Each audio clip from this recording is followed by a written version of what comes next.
Hey everyone, today for review we have the Becca Ombre Rouge eyeshadow palette.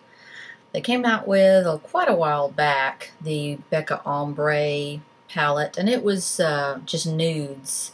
This one is Ombre Rouge, and it's an interesting mix of warm and cool colors, and it's sort of a pink or rose tone. I thought this was quite different than the previous one that they had, the Ombre Nudes, because that one was really ombre. It was just really a continuum from lightest to darkest of just sort of a taupe, and they were all matte. These again are all matte, although there is a bit of a satin finish or touch to some of them.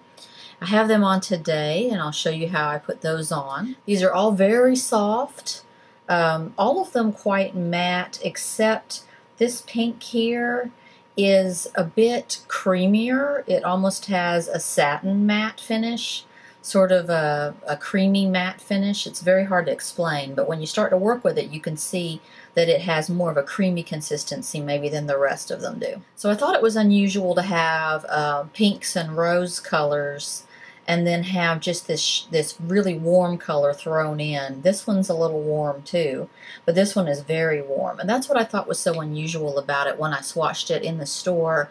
And to put them both together, warm and cool tones on your eyes, is kind of a different idea for me all at once.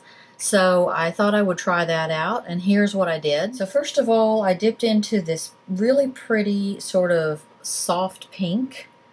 I dipped into that and put that all over both lids. As you're putting that on, and you would think it would not be that pigmented also because it is such a light color.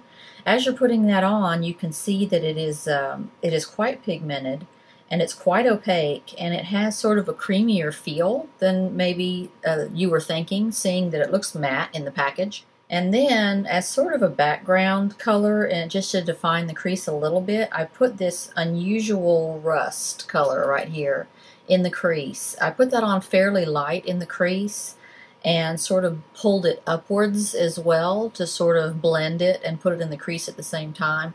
I didn't want it to be very heavy in there because I wanted to put another color actually in my inner crease there.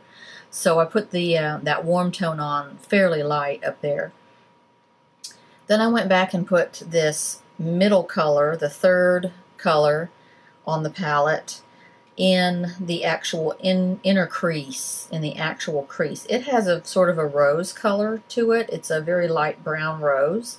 And I put that in the inner crease, I guess you could call it. And then I put this nice plum here, plum brown, in the outer V. They all blend really well together, and it just is such an unusual look and such a good look for fall to have pink and warm tones together on your eyes. Here's how it turned out.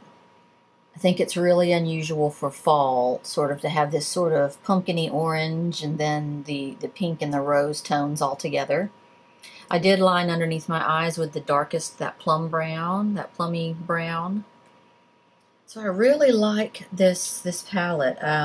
Cool tones and then a warm one just shocking right in there is an unusual idea for me. This is a really pretty look for fall, I think. Of course, they're soft, they're blendable, and they're very pigmented, even if you think they may not be because they're light. So, interesting palette, Becca. Again, we love your palettes, don't we? Bye, thanks for watching.